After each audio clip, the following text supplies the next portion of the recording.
Tahukah kalian, karomah Mbah Priuk atau Al-Habib Hasan bin Muhammad Al-Haddad? Pada masa penjajahan pemerintah kolonial Hindia Belanda hendak mendirikan sebuah pelabuhan di Pondok Dayung di dekat pusara Mbah Priuk. Bahkan berulang kali petugas pemerintahan kolonial Belanda selalu gagal untuk memindahkan makam itu.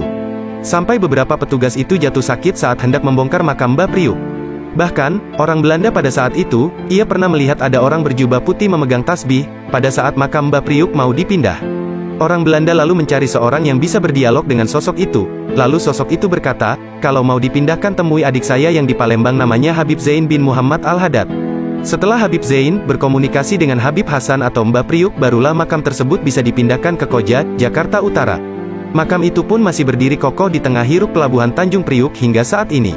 Ketika makam Mbah Priuk sudah dipindah, pada saat itu terjadilah eksekusi tahap kawasan makam Mbah Priuk yang ada di dalam area terminal peti kemas Tanjung Priuk. Kerusuhan dan bentrok pun terjadi warga dengan Satpol PP yang ingin menggusur makam Mbah Priuk pada tanggal 14 April tahun 2010. Pada saat itu terjadilah keanehan di luar nalar ketika 80 Satpol PP ingin masuk ke area makam, dan beberapa alat backhoe, alat berat, yang ingin merobohkan gapura pintu gerbang makam, tiba-tiba mati tak bisa dikendalikan sama sekali.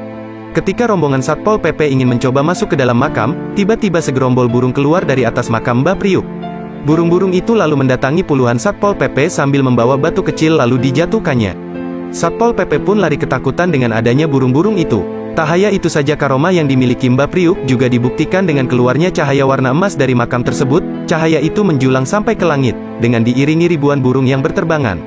Ketika itu sebagian Satpol PP pun melihat ada rombongan berkuda yang keluar dari bangunan makam Mbah Priuk. Rombongan itu pun mendatangi Satpol PP seperti halnya orang mau berperang.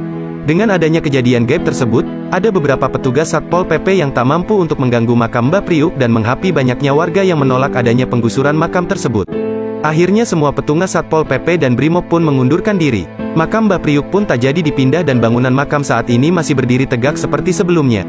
Dengan adanya kejadian itu, akhirnya makam Mbah Priuk sampai saat ini menjadi tempat keramat dan bersejarah, selalu banyak dikunjungi penziarah dari berbagai penjuru pelosok untuk mengalap keberkahan Habib Hasan atau Mbah Priuk.